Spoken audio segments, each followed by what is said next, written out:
বন্ধুসকল আজি ব্ৰেড পকোৰা ৰেচিপিটো ভাবিলোঁ আপোনালোকৰ লগত শ্বেয়াৰ কৰোঁ আৰু কেনেকৈ বনাইছিলোঁ ভাবিলোঁ এবাৰ আপোনালোকক দেখুৱাই দিওঁ নিশ্চয় আপোনালোকৰ চাই ভাল লাগিব গোটেই ভিডিঅ'টো স্কিপ নকৰাকৈ চাই থাকক আপোনালোকৰ চাই ভাল লাগিব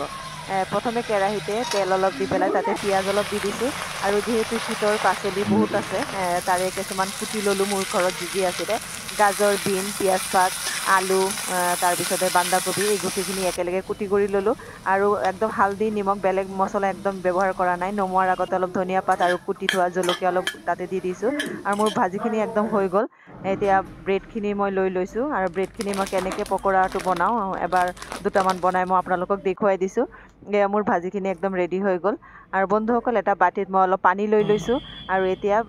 ব্ৰেডখিনি ধুনীয়াকৈ তিয়াই লৈ এতিয়া ধুনীয়াকৈ চেপি লৈছোঁ আৰু লগতে মই অলপ ভাজি ইয়াতে ভৰাই দি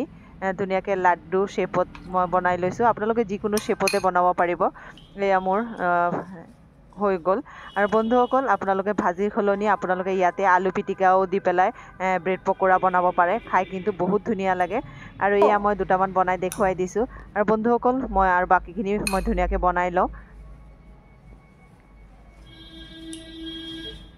আৰু এনেকুৱা একদম সহজ ৰেচিপি এটা আপোনালোকে কিন্তু ঘৰত বনাই এই ঠাণ্ডাৰ বতৰত কিন্তু নিজৰ ঘৰৰ পৰিয়ালৰ লগত কিন্তু খাব পাৰে আৰু বহুত টেষ্টি হয় আৰু খাই পেলাই কেনেকুৱা পালে কমেণ্টত কিন্তু জনাবলৈ নাপাহৰিব ইয়াৰ লগতে মই চাহও বহাই দিছোঁ আজি ভিডিঅ'টো চাই কেনেকুৱা পালে ভাল লাগিলে প্লিজ লাইক এটা দিব বুলি আশা থাকিলে বাই বাই